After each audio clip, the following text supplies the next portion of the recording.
Good evening. I'm Andrew Perchuk. I'm the Deputy Director here at the Getty Research Institute, and tonight is my privilege to introduce Dawn Addis. Addis is the longtime professor of art history and theory at the University of Essex. She now self-describes herself as semi-retired, but I think that we could all only wish to be as productive in our semi-retirement as Dawn has been. Addis is one of the most influential art historians and curators of the last 40 years, not only in the United Kingdom, but internationally. It is not an exaggeration to say that no one has taught us more about Dada and Surrealism than Addis. From her groundbreaking exhibition and publication, Dada and Surrealism Reviewed in 1978, to her magisterial Undercover Surrealism, George Bataillon Documents of 2006. In the field of Latin American art, she pioneered the research and teaching in the area in the UK, creating the country's first specialized undergraduate and postgraduate programs in the field. Her own research led in 1989 to the landmark exhibition, Art in Latin America, the Modern Era, 1820 to 1980, at the Hayward Gallery. This exhibition also helped establish the Essex Collection of Art from Latin America in 1993, for which Addis was the founding director, and which remains the only public collection in Europe dedicated to modern and contemporary Latin American art. And you do not have to take my word for the impact and influence Addis has had on the field. Just this past December, she received a CBE for services to higher education and art history in the Queen's New Year's Honours List. Addis is a fellow of the British Academy. She was a trustee of the Tate for a decade until 2005 and remains a member of the Tate Modern Council. Among her many other roles, she is also a trustee of the Henry Moore Foundation. In addition to the exhibitions I mentioned above, Addis has curated or co-curated such shows as Art and Power, Europe Under the Dictators at the Hayward Gallery in '94, Fetishism, Visualizing Power and Desire, which toured Britain in 1995, Dali's Optical Illusions at the Wadsworth Athenaeum and the Scottish National Museum in 2000, Salvador Dali, the Centenary Exhibition at the Palazzo Grassi in Venice in 2004, and The Color of My Dreams, the Surrealist Revolution in Art at the Vancouver Art Gallery in 2011. Her publications include Photomontage in 1976, Salvador Dali in 1982, André Masson in 1994, and Figures and Likeness, the paintings of Ciron Franco in 1996. I'm very pleased to say that recently she co-edited an anthology of essays, Surrealism in Latin America, Vivismo Muerto, for the Getty Research Institute, which was published last fall. Pardon me. A quick note now on tonight's program. After Professor Addis's lecture, we will be joined on stage by two of my colleagues, Joanne Pillsbury and Annette Leddy, for a brief conversation, and then we will take your questions. And after tonight's program, you will all invite us to join us for a reception in the lobby right outside. Now, please turn off your cell phones and join me in welcoming Dawn Addis, who will speak on a new friendship between art and anthropology, Surrealism in Mexico.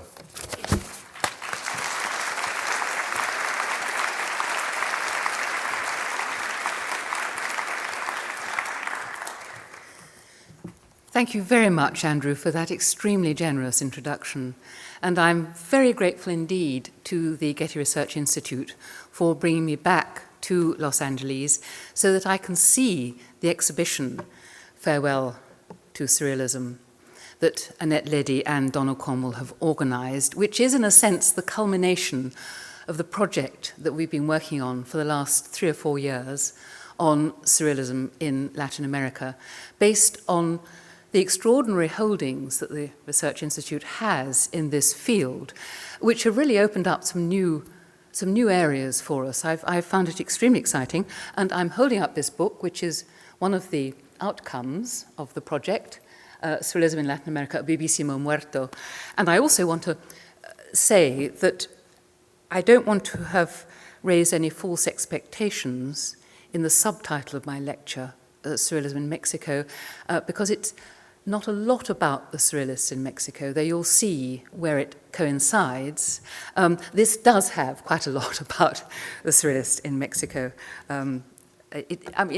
You'll, I hope, see what I mean.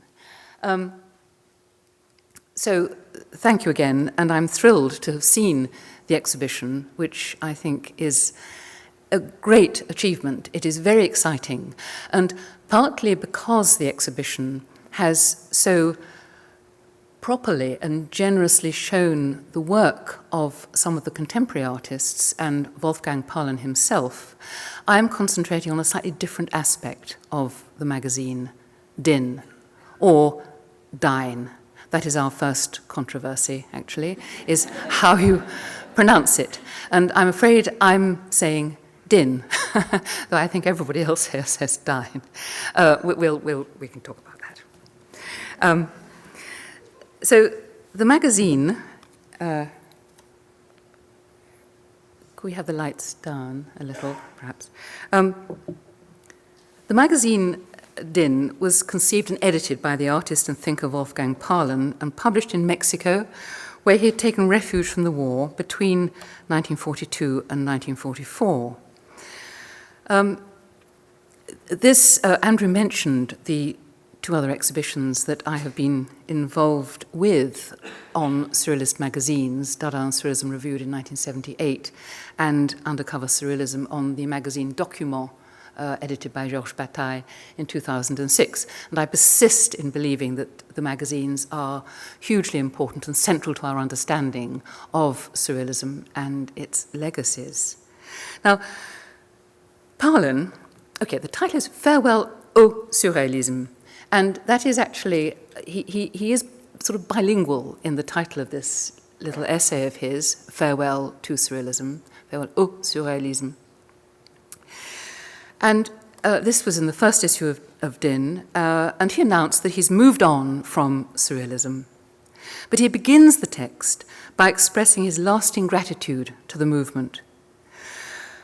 He says that on leaving the circles of the abstract painters for the Surrealists, that's the more sort of geometrical abstraction of the early 30s, on leaving these circles in the early 30s in Paris, he felt he was with complete people for the first time. And I quote, "Only in Surrealism did I find experience fully lived, a heroic attempt at a total synthesis between the plastic expression and poetry, between poetry and life. There, the great game was played without reserve. There, art took on the color of life, and daily life became the supreme art." Why, then, leave it? Well, what he then found inadequate in 1942 was Surrealism's fundamental philosophical position in response to the collapse of Europe to the totalitarian regimes. Dialectical materialism, together with the great utopia of Soviet Russia, had come to a bloody end. Well, not quite, but that's what he thought. Although, he adds, he's sure the great painters and poets of Surrealism will continue to create essential works, he believes that Surrealism can no longer determine the position of the artist in the world, to objectively formulate art's raison d'être. And I think that's the key to Paalen's position. In Surrealism, the individual trouvaille, the found thing, the unconscious flows of automatism, the workings of individual desire in chance and dream are too interior and too limited. That was his view. And you remember that the situation was very grave and very confused. Surrealism temporarily seemed to have no longer any answers, as it had in previous decades. And Paalen was rare among artists, I think, to propose a positive course of action and to back it up with his publication, Din. And there's a wonderful letter in the exhibition from Robert Motherwell about his time in Mexico painting with Paalen in his studio. And he talks about the intense enthusiasm that they shared, about how much there was to explore in those years of the end of the Depression and the Second War, when so many young artists were filled with apathy and frustration and bitterness. And I quote, "I think that our joint enthusiasm," Motherwell says, "was based on possibilities that Surrealism suggested to us and which we transformed in our various ways." Well, what was Paulin's argument about art? His most famous essay in Din is called Art and Science. And here he argues not that the artist should source her or his work in science, but in order to take a forward role in the world, should have an understanding of scientific method and some knowledge of its current interests. Our civilization, he thought, treats art as a poor relation. People today, and I quote, believe as superstitiously in science as they yesterday believed in witchcraft. And one could hardly claim that the modern superstition is superior, or the claim that the practical results of science are in themselves beneficent, for they are not necessarily beneficent, so long as for one way of healing we learn 100 ways of killing, and so long as our domination of the forces of nature, instead of humanizing life, bestializes man. That is why the reaffirmation of art is not a matter of theoretical aesthetic rehabilitation, but a vital problem. One great misunderstanding and mistake Paulin outlines is that the poet and the artist put their faith only in the emotional quality of things and not in the study of their functioning. He says that the artist shouldn't speak as a scientist, but should perceive and criticize. And I think his argument about the equivalent value of art and science, he's not saying the artist should follow science, he's saying that should be aware of it and actually have something complementary to do. His argument is that neither has an exclusive patent on truth. And his essay culminates in a passage on the new physics, which is, he writes, on the point of abandoning the pretension to know and record objectively the nature of position and velocity, space and time. And he talks about possibilities rather than certitudes. Science might now understand that art has a value complementary to its own. What is thinkable is also possible. Art, he says, is primordial expression and to that extent is universal. And in Din, Paulin demonstrates what he proposes is the role of the artist over time and space. But I think he doesn't formulate a prescriptive aesthetic theory, that is a particular theory about beauty and expression. So Din presents the work of a relatively small number of carefully chosen contemporary artists, including Paulin and 3 of his alter egos, padded out the magazine, photographers like Manuel Alvarez Bravo and Doris Hayden. And Paulin also had a passionate interest in both First Nations art from British Columbia and in pre-Columbian art and architecture.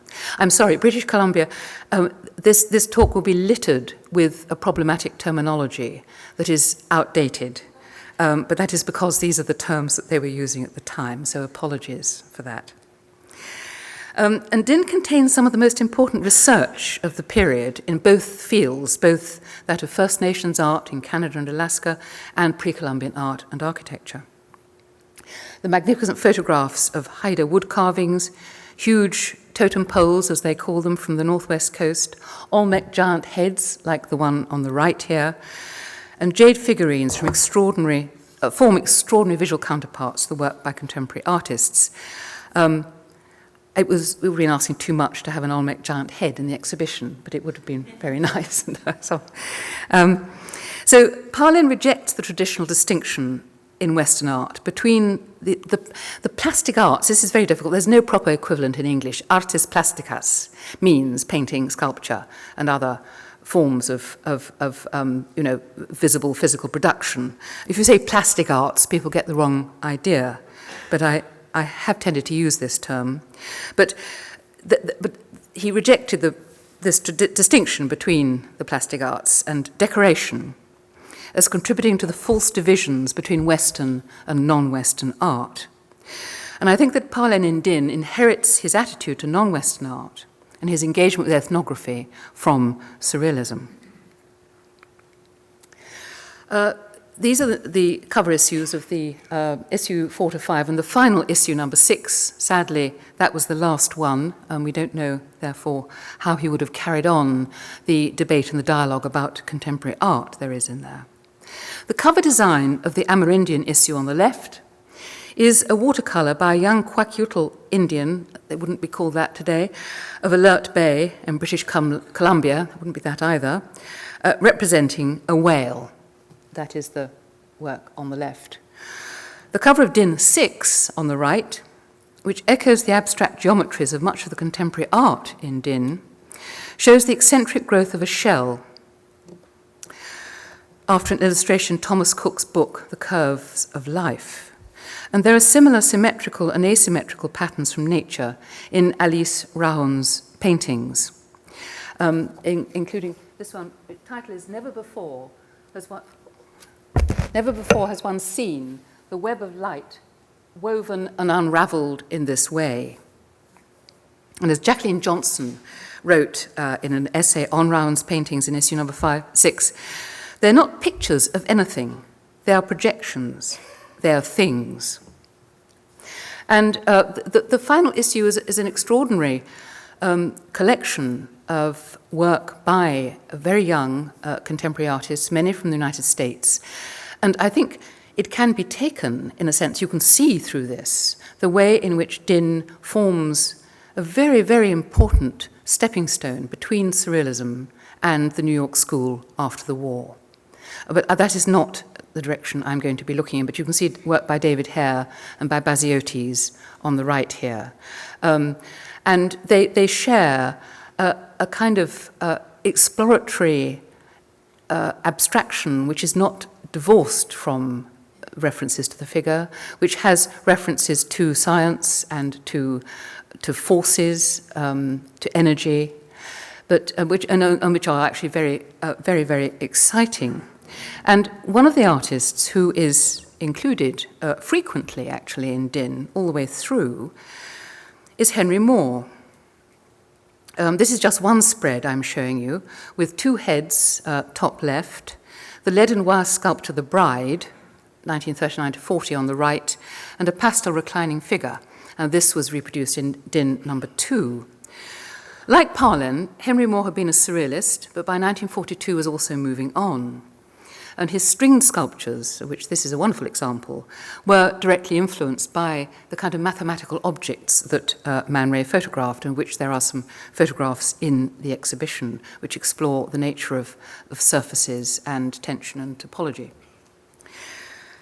So Parlin and Moore also shared more than a belief in the essential value of art in the modern world.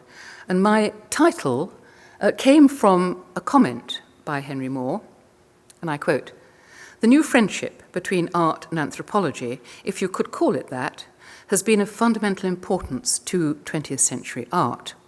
And I think Moore here uses anthropology to refer quite simply to the influence of non-Western art on European artists in the early years of the century. Moore went on, this is an interview in 1961, he went on, "We know that Epstein and Derain and Picasso and Braque were influenced before 1914 by the Negro sculptures which are now in the Musée de l'Homme in Paris, and anyone who knows that museum and knows modern art can find evidence as he goes round that some artist has been round before him." Moore was just using the term anthropology, I think, as a shortcut, as a way of not saying primitive art. And I quote from an article he wrote for The Listener in 1941. "The term primitive art is generally used to include the products of a great variety of races and periods in history, many different social and religious systems. In its widest sense, it seems to cover most of those cultures which are outside European and the great Oriental civilisations. And this is the sense in which I shall use it here, though I do not much like the application of the word primitive to art." Modern artists, Roger Fry, another a British critic, Roger Fry wrote in 1918, modern artists had started to look to Aztec and Maya sculpture for inspiration. One result, he said, of the general aesthetic awakening which has followed on the revolt against the tyranny of the Greco-Roman tradition. For Moore, recognition that the ideal of Greece was not only outdated but peripheral gave him the sense of rejoining a wider sculptural world. And I quote, "The realistic idea of physical beauty in art, which sprang from 5th century Greece, was only a digression from the main world tradition of sculpture. Whilst, for instance, our own equally European Romanesque and early Gothic are in the main line, i.e. they are not Greco-Roman at all, but thoroughly primitive. More independently discovered Mexican sculpture in the ethnographic room at the British Museum. This room contained an inexhaustible wealth and variety of sculptural achievements, Negro, Oceanic islands, and North and South America, but overcrowded and jumbled together like junk in a marine stores. So that after hundreds of visits, I would still find carvings not discovered there before. And Mexican art was exceptionally well represented. And more found Mexican sculpture seemed to him true and right. It seemed to him really that it surpassed, in his opinion, any other period of stone sculpture. And I put up here the very alert figure by Moore, carving called The Girl with Clasped Hands, 1930, on the left, which has an obvious resemblance to Toltec and Aztec standard bearers. And very unusually for Moore, it has been given coloured eyes. This is very unlike his usual practice. The whites were created by chipping at the alabaster. And most surprisingly, he inset red stones for pupils. And this practice of adding paint or some other material like shell or pearl to the features of a face was widespread in Oceanic as well as Mexican sculpture, but is extremely rare, as I said, for Moore. But you can see it in the Aztec head on the right here. So Mexican sculpture played a truly vital role in Moore's early career. He didn't get to Mexico itself until the 50s, and this is a photograph of him in Mexico beside a huge skull. I'm not sure where it is, whether it's in Xochicalco or Teotihuacan, but anyway, he was very, very struck by the sculpture when he finally saw it. But it had an impact very early on. He'd been to Italy to study the great Greco-Roman tradition in 1924 and was never more miserable in his life. 6 months' exposure to masterworks of European art has stirred up a violent conflict with my previous ideals. I found myself helpless and unable to work. Then gradually, I began to find my way out of my quandary in the direction of my earlier interests. I came back to ancient Mexican art at the British Museum. I came across an illustration of the chacmool discovered at Chichen Itza in a German publication, and its curious reclining posture attracted me, not lying on its side, but on its back, with its head twisted round. And of course, the chacmool. I've put a little picture on the right. One prefers to see these extraordinary carvings in their right place. So you can just glimpse the head of the one from Chichen Itza in the slide on the right. But of course, the chacmool was fundamental to one of Moore's recurring themes, the reclining figure, and it makes its imposing presence clear in this 1929 version of the reclining figure, which is probably the closest to a chacmool, though she's turned slightly towards us, and of course is rendered female.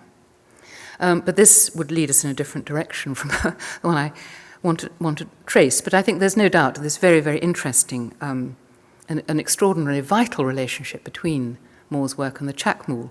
And there's an odd little coda here. Oh, there's a good one of a different chacmool at Tula, more or less in sight, an extremely frightening one, actually, because here you can see that he's holding the bowl for sacrifice, blood, whatever it might be, on his stomach, and he's got a knife strapped to his arm, which is a clear indication of presumably why he's there. Anyway, that's what it was thought to be.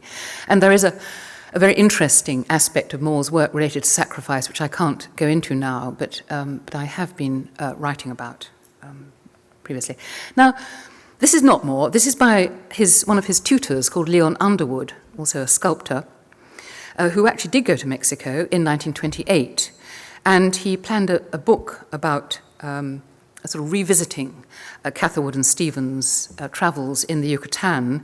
He wasn't allowed to sketch in Chichen Itza, but he did, when he got back to England, produce a number of watercolours, including this one, Chacmool's Destiny, which I see as quite sort of satirical about the relationship between ancient Mexico and the present.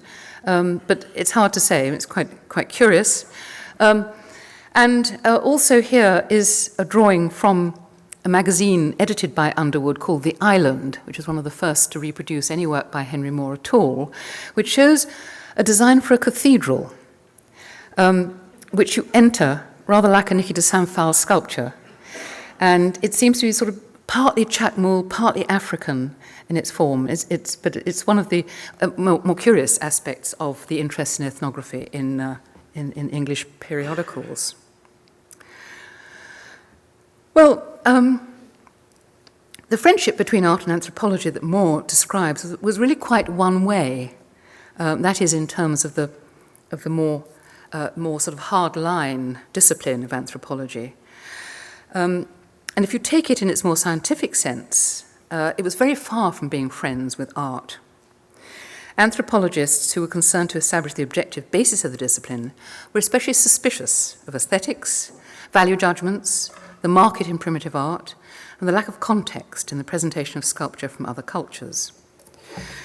And so it's a particular aspect of anthropology and ethnography that I'm going to be looking at now and just briefly tracking through some of the Surrealist magazines. Both Annette Leddy and Donna Conwell, in their very illuminating and perceptive essays in the catalogue of the current GRA exhibition, point to the anthropological strands in Din. Annette, in The Painting Aesthetic of Din, shows how Parlen, Renouf, and Alice Raon base imagery on pre-Columbian and First Nations motifs. She suggests that abstraction is somehow reset through pre-Columbian sources. And Donna, in The Photographic Aesthetic of Din, argues that in the anti-picturesque and anti-realist approach to the photograph in the magazine, the relationship between photography and anthropology is unsettled. The documentary claim of photography is challenged or undermined in various ways.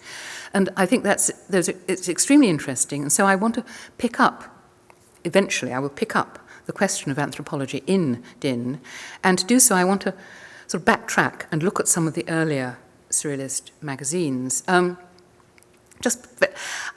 also extremely aware that I'm using terms like anthropology, ethnology, and ethnography in interchangeable, probably unacceptably interchangeable ways. But I mean, anthropology, of course, is the scientific study of man, and ethnology is the study of the nation or the people, the race even. But they become quite merged, particularly in these early years. Now, I'm going to look at some of the earlier magazines, and I want to argue that the Surrealists sort of asserted their right to an interest in and even practice of ethnography as something that they could explore in parallel to the way they asserted their right to explore psychoanalysis. Now, this is the first of the Surrealist magazines, La Revolution Surréaliste, 1924, the first issue on the left, with three photographs of the Surrealist in the Bureau of Surrealist Research put together to form a torso. And underneath it says, "It is necessary to produce a new declaration of the rights of man." And the cover is actually based on, I discovered this when I was first working on Surrealism, is based on the popular scientific journal La Nature. The cover is very similar to it, so it's sort of adopting a rather scientific position. And on the right-hand side is the inner cover of La Revolution Surréaliste, where it starts off by saying, Surrealism does not present itself as the exposition of a doctrine. And I just want to make the point that Surrealism was not static, and it was not monolithic, and it was not prescriptive. It was changing all the time, which of course makes it extremely difficult to sort of fix it at any point. But I think Surrealism finds its most potent voice in these magazines. They're not only treasure houses of images and poetry, but allow us to follow the trajectory of a movement that dominated the artistic and intellectual world between the wars. It's constantly experimental, and whose members were constantly in discussion with each other and dispute with those outside it. And on the left, they've deliberately put a little photograph of this giraffe in a magazine above a book they disapproved of called The Revolution and the Intellectuals by one of their former members, Pierre Naville. And on the right is one of the curious illustrations of apparently a ritual scene. I can't even read where it's from, but it's from Oceania somewhere. And it's obviously staged, and I'm not even sure that it's actually a ritual or a kind of a permanent display. It's rather difficult to see. But I want to say that the layout of the magazines allows, I think, it's very appropriate for surrealism and allows for the kind of disturbing, disorienting, and humorous juxtapositions that we associate with it. But it would be a mistake to reduce surrealism to the idea of collage in whatever context. It was engaged in the major political and cultural currents of the time, and indeed defined itself partly by its responses to changing social, scientific, and psychological issues. See, I mentioned psychoanalysis, and it's interesting, psychoanalysis was, Freud's discoveries were quite slow to reach France, and the French Institut de Psychanalyse was founded at more or less the same time as surrealism. And the surrealists in no sense felt themselves to be inferior amateur followers of the professional organization. They asserted their right, quite as much as the specialists, to explore the implications of Freud's discoveries relating to dreams and the unconscious. And I think in a similar way, the surrealists engaged with anthropology and ethnography. The relationship is quite complex. But I just wanted to show you a couple of spreads from La Révolution surréaliste to suggest that there is not a sort of singling out and exoticizing of ethnographic objects. They take their place in the magazine together with the other kinds of illustrations. Here you have a sort of Kachina doll type object from New Mexico, and a cadavre exquis on the right, which is one of those like it's just a children's game, head, body, and legs. So the surrealists loved playing because it produced very extraordinary results. And, the following page has works by Hans Arp and Yves Tanguy. So I think it kind of takes its place within the magazine. But, of course, the surrealists were certainly collectors. I mean, they've often been accused of a kind of exoticizing of ethnographic art. This is a catalogue of an exhibition called Tanguy and Objets d'Amérique, which is particularly interesting because it has this small version of the Coatlicue, which we'll come onto in a moment. So it put together in a quite revolutionary way work by surrealist artists and ethnographic material. This is a photo. It's a mixed page on the left of surrealist exhibitions, including the cover of the exhibition on photographs, on paintings by Man Ray. It's a tableau de Man Ray, so it could be paintings or photographs, with Objets des Îles, from the oceanic objects. And this photograph by Man Ray of one of those objects, I think, do hint at something else, at a very interesting presentation of this particular object, which rather scandalized people because of its sexuality at the time. But Man Ray has placed it not in a display cabinet, but as it were in a landscape. And I think the attempt is to kind of bring it back to life, or rather, as it was never alive in that sense, to think a context that might restore it to efficacy and meaning. And it reminds me of that extraordinary film by Chris Marker and Alain René, Les statues meurent aussi, which I had hoped to be able to show you a small part of, but I can't. But in it, the sort of situation of us gazing at such objects is reversed, and the statues are the ones who speak, looking at those who look at them. It's an extraordinary film. So that's a sort of defense, if you like, of surrealism and ethnography. There were other magazines in Paris at the time, like Jazz, a terrific magazine, but no hesitation in presenting non-Western work as exotic. And this is an article by a very important figure in Paris ethnography at the time, Georges-Henri Rivière, this is late 20s, on the new ethnographic museum that he was planning. The magazine, I'm going to have to hurry up a bit, I think. The magazine that probably is most important in this respect was Document, which ran for 2 years, 1929-1930.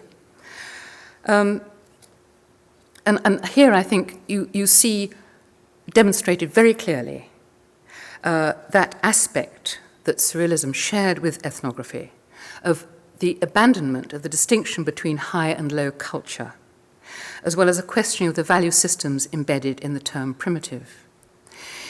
It also mounted a challenge, implicitly or explicitly, to ethnography's claim to classify and order the cultural products of its subjects. And as James Clifford said in his essay on ethnographic surrealism, the emerging domains of modern art and ethnology were not nearly as distinct in the 20s as they were to become. In the 20s, at the time of La Revolution surréaliste in Document, and I quote, "The knowledge brandished by a younger ethnography allied with surrealism was more eccentric, unformed, and willing to dislocate the orders of its own culture." And of course, Document, which changed its rubric, interestingly enough, in 1929, where it said Doctrine, Archaeology, Beaux-Arts, Ethnography, to Archaeology, Beaux-Arts, Ethnography, Variété. I mean, it's very fascinating. I didn't have time to go into that, but I would just say that one of the most interesting aspects of Document is the way that it turns the ethnographic gaze back onto its own culture, onto Western culture. And one of the articles there, which I would love to talk about at more length, but I don't have time, is by Georges Bataille, and he's talking about two places of pilgrimage. One is Notre-Dame de Liesse, where they produce these passion bottles in holy water with extraordinary little objects that are put inside them. And the other place of pilgrimage is Hollywood. He says Hollywood is really the modern place of pilgrimage par excellence. So, you know, nothing is quite stable there. So a Document was funded by Georges Wildenstein, who had expected it to become a kind of Gazette des Beaux-Arts primitif, a sister to the other publication in his stable, Gazette des Beaux-Arts, and it absolutely didn't, and so he stopped funding it in 1930, very offended by its strange approach. There's a lot of examples of essays and photo essays by people who had become very important in the ethnographic world in Paris in the 30s and 40s, like Marcel Griol. This is from an essay of his called The Eye of the Ethnographer, in which he complains about those people who dislike primitive art if it shows any contamination of Western objects. So this Ivory Coast drum was condemned for having somebody holding a Western kind of gun and smoking a pipe. He says this is sort of ridiculous. It looks masks from, as it were, a contemporary Western point of view. This is a carnival mask from Lambert's essay on Aeschylus and the civilized masks. I won't go into that. And it also has, interestingly for us, in particular in relation to Din, quite a lot of material on the northwest coast, which was quite early at the time for, as it were, a non-specialist ethnography magazine.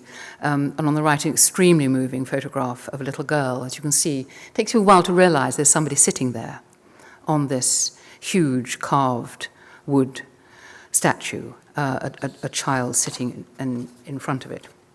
Now,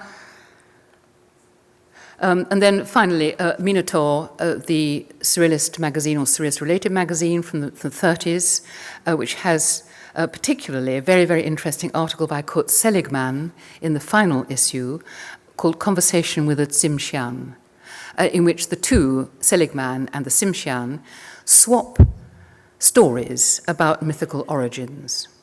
And Tsimshian talks about some of the famous animal ancestors of his particular people.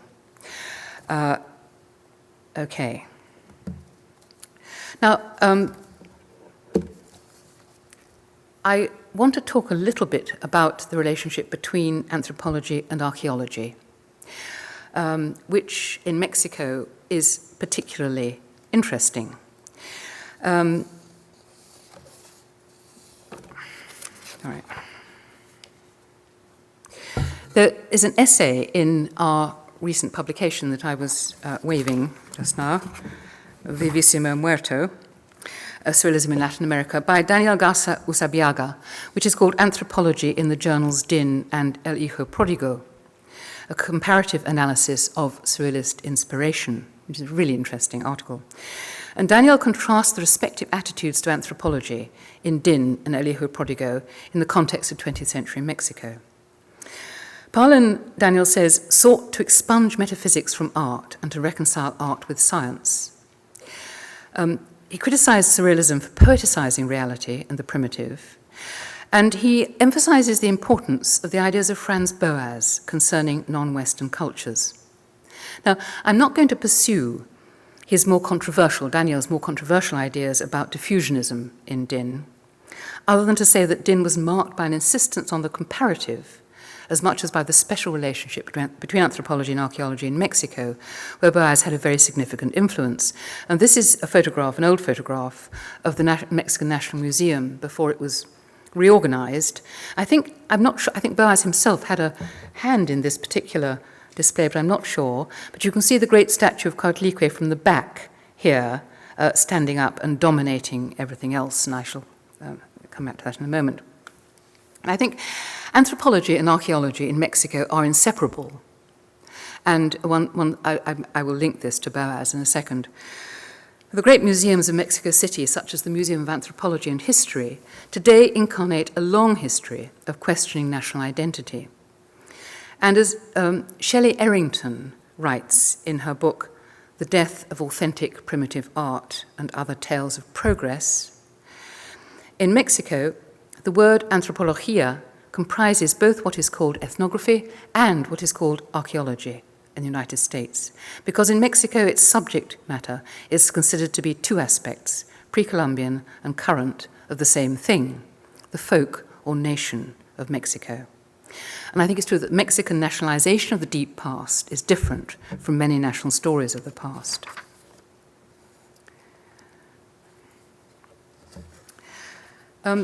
I wanted to talk a little bit about the influence of Boas on his first PhD student, Manuel Gamio, and the extraordinary influence that Gamio's book called Forjando Patria, 1916, produced in the middle of the Revolution, had on subsequent policy about anthropology and archaeology in Mexico. And his discovery, Gamio's discovery, when he was digging in the Valley of Mexico and then did an ethnographic survey at the same time, there you see it really coming together, he discovered that the population of the Valley of Mexico was 60% Indian and the rest was mestizo, and that 90% of the cultivable land was owned by 7 absentee landlords. And I quote from Forjando Patria, "The extension and intensity of that folkloric life exhibits in the great majority of the population eloquently demonstrates the cultural backwardness in which that population vegetates. This archaic life, which moves from artifice to illusion and superstition, is curious, attractive, and original. But in all senses, it would be preferable for the population to be incorporated into contemporary civilization of advanced modern ideas." Well, think about that in relation to Din, to which I shall now return. Boas, of course, published a very important book on primitive art in 1927. So Din was very beautifully presented, as you see from the exhibition, very carefully designed and lavishly illustrated. I think I particularly like, it is wonderfully designed. I love these drop-in little drawings, like on the left, the Calder. Alexander Calder is a major figure in Din, dropped in, and on the right, a little thing dropped in, possibly from one of Boas's descriptions of Chilkat designs. I'm not sure about that. And another little drop-in is this curious drawing on the left, which is in fact taken directly from the Mixteca Puebla codices, and it represents an eclipse of the sun. I think you can see, where are we? There. This is a page which shows you different suns, different types of sun. There's a sun, there's a sun sort of throwing things at you. There's another sun. And then this sun, that's darkness, the black is darkness. So it includes that without explaining what it is, which is a very typical surrealist strategy. Drops things in to interest, whet your appetite, and so on. It's beautifully presented. And actually, I think is very remarkable for what it doesn't have in it. There's nothing picturesque in it, nothing anyone would recognize as a stereotypical surrealist image, virtually nothing folkloric, none of the faits divers that so fascinated the surrealists, nothing like these kind of popular objects, mildly pornographic photographs that Breton used in his essay on Mexico in Minotaur, and nothing about sort of personal life, really. We've got Breton, Trotsky there, fishing, bottom left. And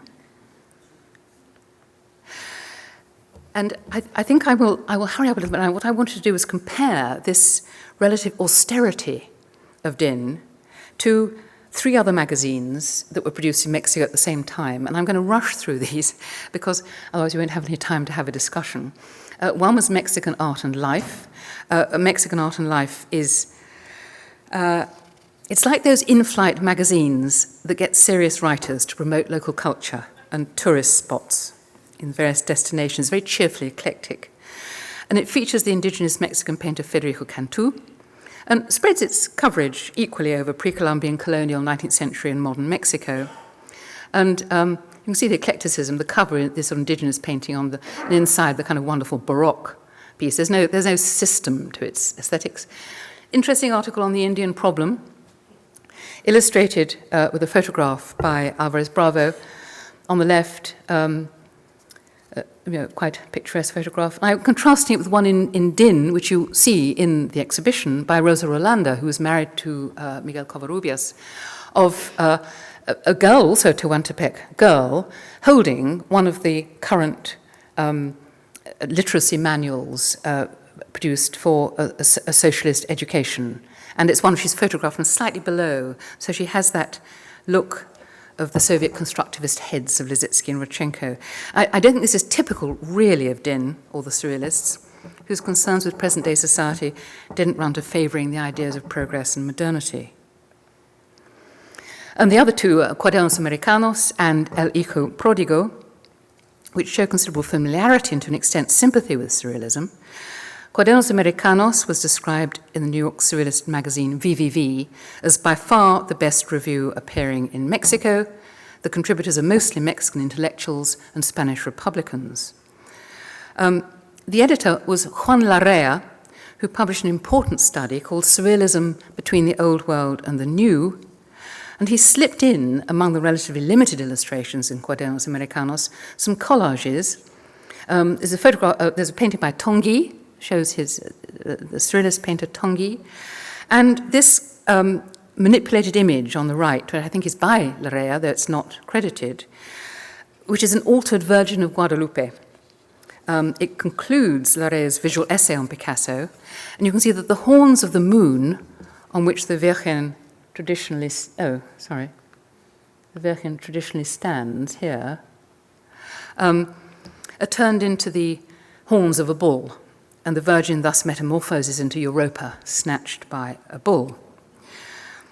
El Hijo Prodigal was founded by the Mexican poet and intellectuals Octavio Paz, Xavier Villarrutia, and Samuel Ramos, all important members of the loose avant-garde group Los Contemporáneos. They were highly cosmopolitan, and they promoted an alternative form of Mexican modernism, which was open to European and surrealist influences. It shared the photographs of Manuel Alvarez Bravo with Din, even using the same ones on occasion, like the portrait of the Eternal on the left. I particularly like the one of the bent figures without heads on the right. One has a sort of sense, while eschewing the frankly picturesque treatment of Mexico, as in Mexican Art and Life, it has an eye for the bizarre, the odd charm of the naive and the marvellous in photography. And there's almost a sense of an undercover surrealism. And it published a very important essay by the surrealist poet Benjamin Perret, then living with Remedios Varo in Mexico, called Los Mitos, The Myths, which was a preface to his anthology of myths and legends from all over the Americas. And this was a work of painstaking scholarship, but his fundamental purpose was to show their poetic quality. And here I've put up the cover, which uses that wonderful photograph by Eva Sulzer of the pyramid and shrine on top at Chichen Itza. No, at Uxmal, sorry. At Uxmal.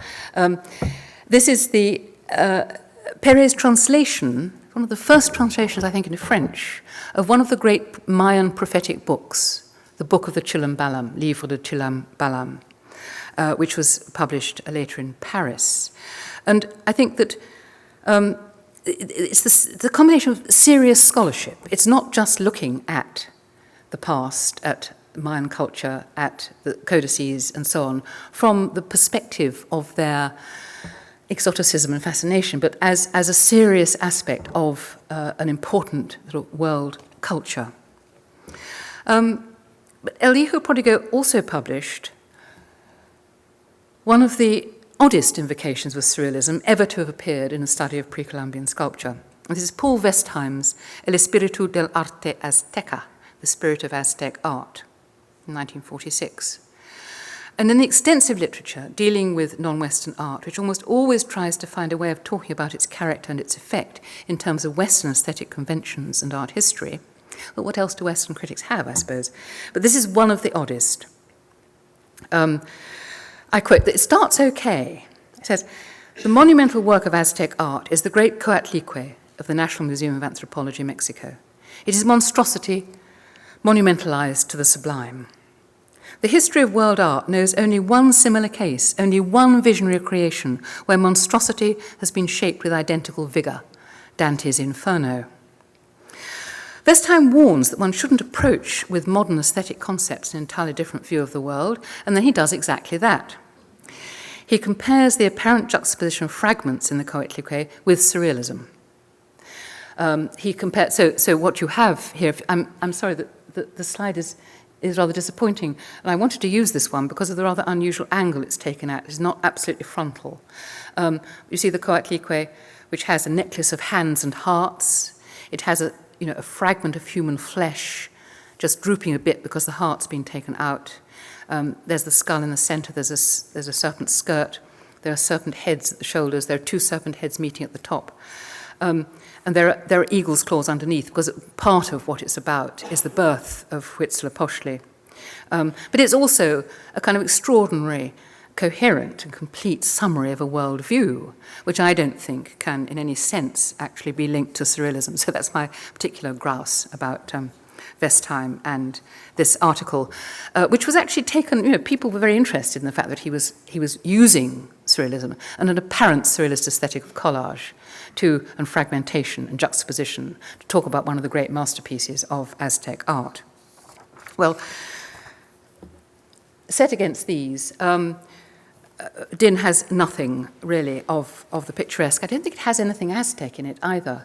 And I'm just going to try and wrap up now by looking at two of the really important presentations in Din, which I think turn on the close relationship between archaeology and anthropology in Mexico. One is the sort of, it's the discovery and the dating of the Olmec, and I've put up here some of the early photographs of the digging out of the Olmec head. On the left is Paulin himself with one of the Olmec heads, apparently in Veracruz. And two pages from Din, from Miguel Covarrubias's very important article on the discoveries at the place he was digging at Tlatilco. I quote from the Amerindian issue, the cover of Din, the inner cover, which claims that Din here publishes a more impressive record of recent and important archaeological discoveries than have ever before been gathered together between the covers of one review. The material speaks for itself. but we might add that luck has been with us, making it possible for us to publish at one and the same time discoveries as important as that of a great codex, of the hitherto ignored archaic culture of Tlatelolco Valley of Mexico, and of a superb Mayan mask, and enabling us to present to the public a practically unknown art, that of the ancient northwest coast, the expressive power of which is second to none.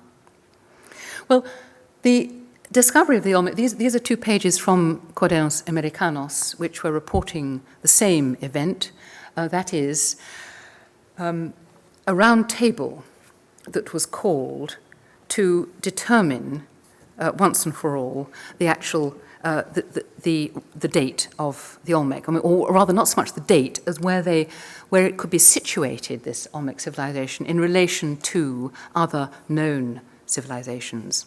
And I think at the time of this Congress in 1942, where Covarrubias was one of the main contributors, the great antiquity of Mesoamerican civilizations was only just beginning to dawn on archaeologists, and the age of the things known as Olmec was a matter of pure speculation. And until the radiocarbon dating of the 1950s, the only absolute chronology in the whole of the New World was that worked out from the calendrical inscriptions of the Maya long count. And this was a floating chronology, because the Maya long count only lasted about 600 years, and nobody could agree exactly on when that was. So this was very important, and it was generally assumed by many that that these strange objects, these sculptures that were dug up, like this one's known as the wrestler for some reason, and the heads themselves, the extraordinary, I'm just looking for the, there we are. This, which Covarrubias describes the 2 objects on the left. He says the most sensational find at the Tlatelolco brick factory was the purchase from the Indian mud mixers of 2 splendid figurines, one in polished dark green serpentine, the other massively modelled out of clay, covered with a tough white slip. Both were done in the purest Olmec style.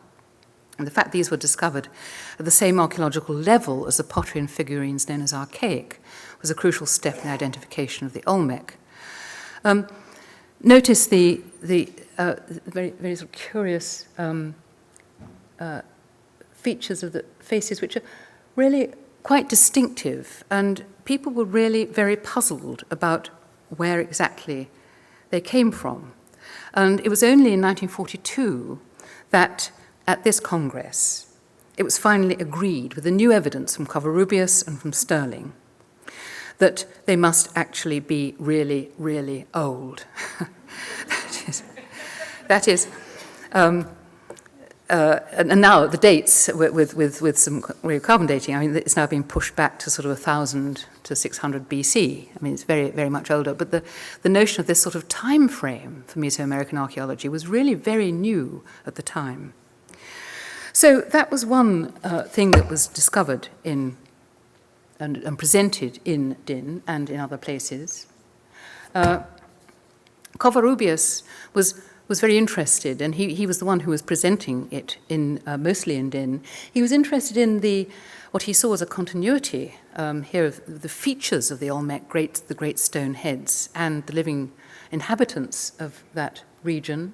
And he also wanted to prove some continuity from this Olmec, the sort of known as the baby-face jaguar, this here, through to the Mayan rain god mask. This is a Covarrubias drawing from Conans Americanos. Now, I'm very quickly going to look at the second of the, as it were, the great presentations in Din, this time of Northwest Coast material. And I will really cut what I had to say, I think, down as much as possible. Just to say that having been teaching pre-Columbian art and architecture, not as an archaeologist, but as an art historian for nearly 40 years, has left me with an abiding suspicion of speculation. The whole literature is sort of riddled with speculation about what things are and what they mean. And I think Parlin's and Covarrubias' approach is actually relatively free of speculation. It's kind of very, seems to me quite sort of straight, if romantic in some ways. Now, Paulin published in every issue of Din fragments from his projected book, Paysage Totémique. And in the Amerindian issue, a study of totem art, a study of totem art. In the Paysage Totémique, he describes his journey to the Pacific Northwest and Alaska. He's following in Seligman's footsteps, but it's the landscape itself, as well as the people and their objects, that overwhelm him. The great tree trunks of the forest are laocoonesque, écorchés, like flayed laocoons. He constantly slips back to childhood memories of the castle where he grew up in Silesia, and the nostalgia for a lost past and the regrets it awakens is woven into the experience of witnessing a civilization under destruction. In Totem Art, Paulin writes, "This art was so integral a part of indigenous life that it could not survive the destruction of the social organization from which it sprang. It would be futile to recall old wrongs or to indulge in sentimental opposition to inevitable developments, but we must not always, in discreet silence, overlook the fact that what remains of these creators of totem art in British Columbia live even today under continued religious persecution. No important manifestation of indigenous life is tolerated, and in spite of the intervention in favor of the Indians by one of the great anthropologists, Franz Boas, the yearly ceremonial festivals which formed the nucleus of the social life of these tribes are still strictly forbidden." Paulin also attacks some of the theories about totem art, as he calls it. Firstly, the question of antiquity. And he decides that the totem art of the Northwest Coast was already flourishing at a time when the great Aztec city was still resplendent. In other words, it wasn't just the last 100 years, it went back whoever knows how long, not in, as it were, an essential unchanging way, but in a way that probably developed, though we'll never know how. The carvings, this is one of the photographs by Eva Sulzer of, you first see the vegetation, and then you see the open doors, and then you see the great carving of the sort of ancestor pole beyond. The carvings, this is a Tlingit door, a huge house front door thing, which Paulin actually had shipped back. He bought it and he took it back to his studio. The carvings and the headdresses and the woven robes are among the greatest artistic achievements of all time. And I think that Paulin talks about the way that these zoomorphic figures are not monstrous. They only seem monstrous after the advent of Christianity. And Paulin talks about the magic climate of the totem world, in which communion with the dead ancestor and with nature takes place through various kinds of mimetism, through dance, sacrifice, and rites, etc. All kinds of artistic creations enter these actions as component and accessories. They're not considered separately as works of art, for at the magic stage, art is still a means and a vehicle of direct action. And it seems to me that Paulin, in arguing for the pan-human importance of art and its character as a vehicle of direct action, steers clear of a specific aesthetic and is not so far from a contemporary argument about the relationship between art and anthropology. And this is from Alfred Gell, who wrote a book called Art and Agency in 1998, just before he died. And he said that to develop a distinctively anthropological theory of art, it's insufficient to borrow existing art theory and apply it to new objects. Aesthetic theories tend to be Western art theories, applied to exotic or popular art. And I quote, "I place," that is, as an anthropologist, "I place all the emphasis on agency, intention, causation, result, and transformation. I view art as a system of action intended to change the world rather than encode symbolic propositions about it. And I find that resonates extraordinarily well with Surrealism." Thank you.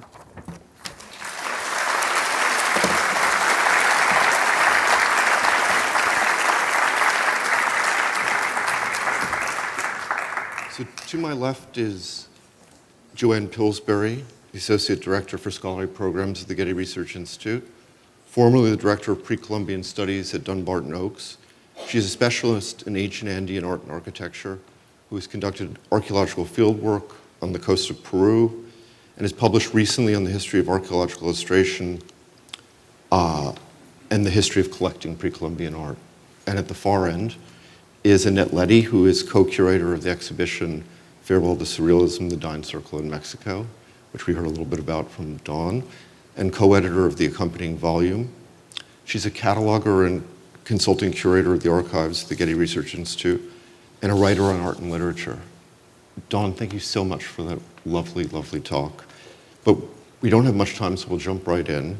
So Joanne, Dawn mentioned a little bit about their interest in deep history, the Dine Circle and others. But could you discuss the state of archaeology in the 1940s? That we now assume that people have a fairly precise sense of when the Olmec or the Mayan civilizations existed, but that was not at all the case. No, it was a very exciting time in archaeology, as Dawn indicated. There's an overwhelming interest in the spatial temporal dimensions of archaeology in the ancient American civilizations, but they're having a difficult time of it because, as Dawn pointed out, this is in an era before radiocarbon dates, absolute dates, so they're dependent on relative chronologies, so seriations and stratigraphy. So they have no true sense about how ancient these cultures might be. So the best estimates at the time were that these ancient American civilizations were really coeval with Christianity. But what's interesting about the Dine Circle is they had a sense, no, it had to be earlier, it had to be earlier. But there's quite an interesting debate going on between basically the artists and the archaeologists. The establishment archaeologists at the time, the Mayanists, very much associated with Harvard University and the Carnegie Institution, were absolutely certain that the Maya were the most ancient. And they had a lot of stock in that idea. And now the Maya, they did have recorded dates. They used a bar and dot system. And what was so interesting is there was a convergence of interest with the Dine Circle. So you had artists like Miguel Covarrubias, who as a hobby is collecting these little figurines, but he becomes fascinated with them. And he starts to think that they had to be very, very old, based just on the visual evidence for this. And so his excavations at Tlatilco, they've got to be earlier than the Common Era, or AD. And then you have some thrilling discoveries on the Gulf Coast of Mexico in Veracruz. And you have the discoveries of Matthew Sterling, who is excavating at a site known as Tres Zapotes. And he excavates a fascinating monument known as Stela C. Now the monument has the Maya bar and dot numeration, but it's not Maya in style. It's different. The first part of the date is cut off. So they're missing the first digit, what's known as a baktun. We can think of it as a century. That date is cut off. And so the question is that first date, is that first number an 8 or is it a 7? The Mayan said it's got to be an 8, which would make the date sometime in the 4th century AD. And it would still keep, the primacy of the Maya. Matthew Sterling and his wife Marion Sterling are convinced that the first date has to be a 7, which would make the date 32 BC. And scandalous, as Dawn indicates, in 1942. So there's quite an uproar. So it's a very exciting time for archaeology in the Americas. You also have the uncovering of major mural painting at Teotihuacan at this time. In Peru, there are very thrilling things being found with the pre-Inca cultures.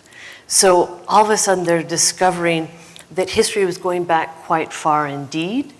And with the beginnings of aerial reconnaissance, aerial flights, they're discovering these spectacular things such as the Nazca geoglyphs.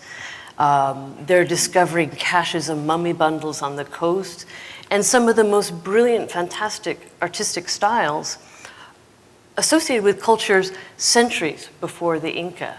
So it's a particularly stimulating time for archaeology. Well, Joan, you mentioned collecting, and of course, all of these artists and the Surrealists in general were collectors as well as producers. So Dawn, would you like to talk a little bit about collecting as part of the Surrealist practice, and especially the turn towards the pre-Columbian at this moment during World War II, when the Americas and Europe were, of course, separated by war. Yes, when the Surrealists had been collecting through the 20s in Paris, and objects were filtered through. But when they went to New York and to Mexico, of course, after the fall of France in 1940, and took refuge in New York, they found a kind of new source of extraordinary material from the Northwest Coast, which they hadn't really known about before, and the Kachina dolls. So that's when they began, they had known about it through some of the articles. They hadn't really had a chance to get their hands on things. I mean, it's difficult. I think that for André Breton, certainly, who was the founder of Surrealism, for him collecting was really an essential part of his life. And one of the last objects that he bought was a headdress, a Kwakwaka'wakw headdress, very much like the last one I was showing, which Boas had written about, which had mother of pearl in it and ermine and so on. And he bought this headdress with part of the money that he had earned from selling his De Chirico child's brain painting. But he had that, one could see from photographs of his study, and one knows it from what he said, he had that on his desk in front of him till the end of his life. And when he was very ill, he would spend all night gazing at this headdress, asking it, wanting to know what it had to tell him.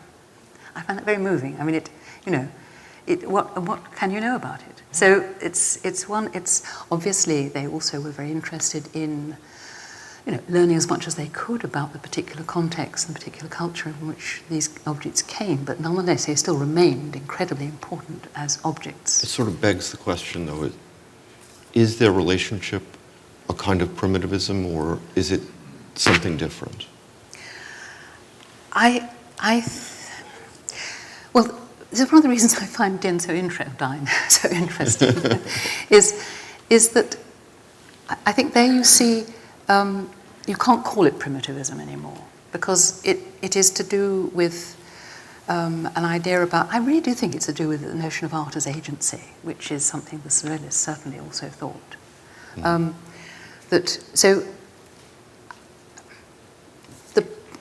I don't know really what to say about the problem. I mean, it's a problematic term, primitivism. But one thing Paulin says that is so interesting, that I think he tries to distinguish them from earlier artists, is he said, instead of exoticism, we're interested in integration of ancient arts, which is such an interesting point there. Yes. Yes, certainly. I mean, as much knowledge as possible, as much integration as possible. I mean, nothing should be rejected. Actually, I think also the idea, I don't know how common this was, in a sense, but from document onwards, that there was no particular way of defining what would be called a work of art in any one culture. I mean, a shield might be a work of art. We might not think of it as a work of art. I mean, that separation between objects of use, objects of, ritual, and sort of pure painting was beginning to dissolve. It's also such an interesting point that you're making about definitions of what is art, what is artifact, and what should be in an art museum and what should be in a natural history museum, because behind this question of collecting, and one thing is quite interesting, is both the anthropologists and the artists collected.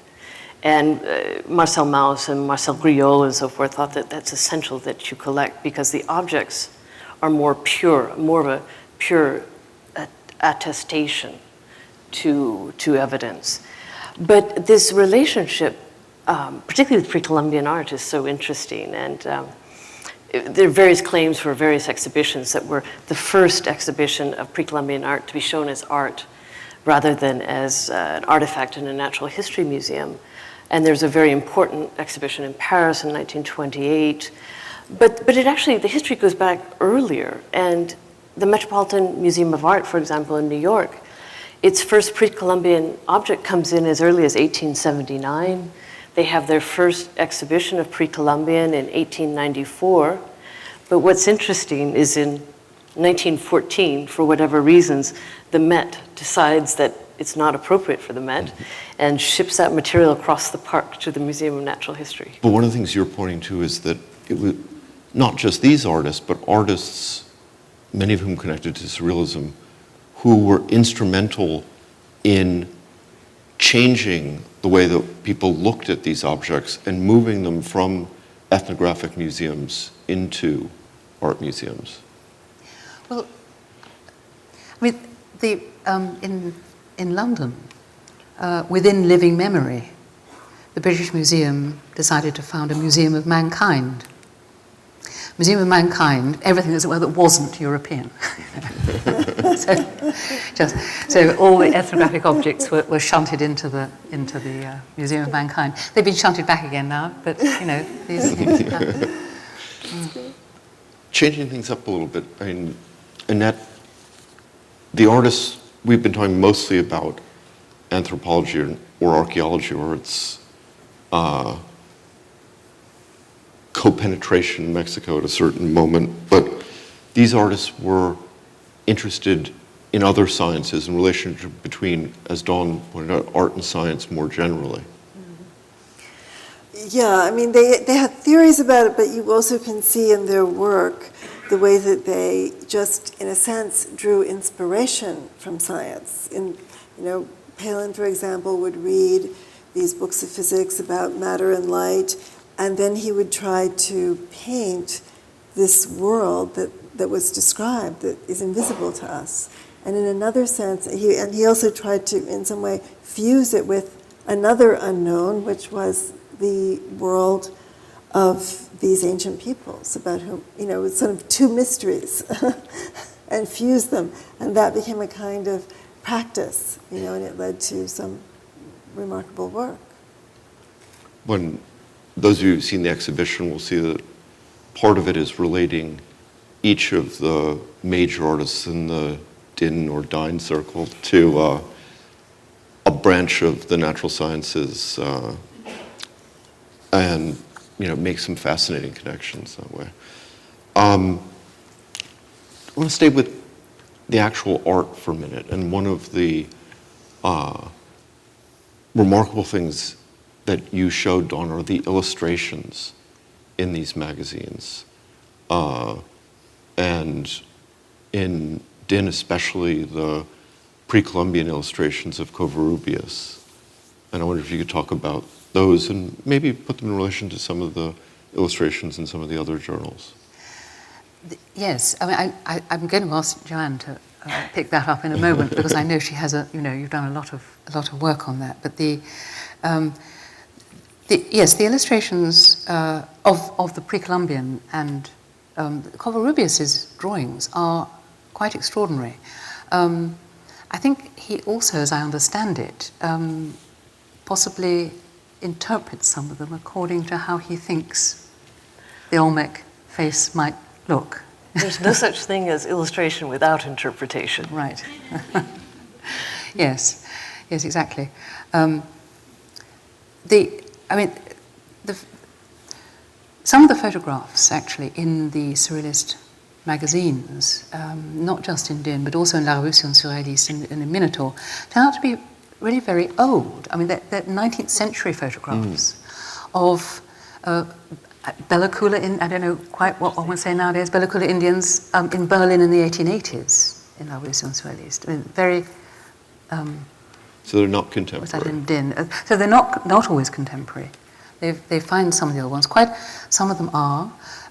Manuel Alvarez Bravo, of course, was one of, his photograph of the Coatlicue that we were looking at. Yes. But it is such an interesting aspect of Din, particularly Covarrubias's drawings. And I mean, archaeological illustration, particularly archaeological drawing, is a lot about making complicated images more, making them easier to read. Pre-Columbian art could be quite complicated. And so it simplifies certain things, it amplifies certain aspects, it suppresses certain things. And there's also the element of selection, which is one of the most interesting questions about this material, is what are these artists and writers, what are they selecting to foreground, and what are they ignoring, what are they seeing, and what are they willfully ignoring or not seeing. And one of the wonderful page you showed with Covarrubias' drawing of a Tlatilco vessel and a detail from a Chilcat blanket is one thing about archaeological drawing is it can make comparisons easier. So if you're trying to make a comparison between these two regions, it's much easier to do it with a drawing that simplifies it than to have a photograph, because they're very different things. It's a ceramic vessel, it's a woolen garment, polychrome and so forth. But if you do a line drawing, they're going to look much more similar than actually the two objects do. Absolutely, yes. So it's selection. You know, you select the bit that's going to look right. And of course, I suppose Boaz had already done a certain amount of that. I think some of the Covarrubias drawings rely on that. But as you say, particularly when it's also a lot of pre-Columbian carving is quite low relief, and it's quite actually difficult to make out what the object is, and it's very much easier when it's redrawn. When it's drawn, when it's redrawn and made flat. Although, you know, Palin's drawings of the ethnographic objects really seem to give the objects more energy. You know what I mean? They give almost like movement. They give them movement and a kind of intensity and clarity that the photographs of them don't communicate at all. So, one thing we haven't, Dawn mentioned a bit in her talk, but the Din Circle really broke with Breton on mainstream surrealism, and talk maybe a little bit more about that break, and maybe a little bit about the role of women in the Din Circle, very differing views on homosexuality, and some of the other things. And Annette, maybe you can take that. Well, certainly there seemed to be some, well, I think Dawn pointed out that there's very little of the semi-pornographic or any kind of nudity in Din, which we kind of think had to do with the fact that there were so many women involved in it, and that was not sort of a focus. But I think also the way this it's almost like an extended family, and in the way that they relate to one another's objects and paint them and draw them and photograph them and put them in the magazine. And you know, I don't know, that may have something also to do with the relationships. It was, I mean, for a time, there's no doubt that the official, as it were, official Surrealist group in New York was quite cross with Palin and Din. And Benjamin Perret, for example, was not allowed to contribute anything to it because it was regarded as having sort of betrayed them.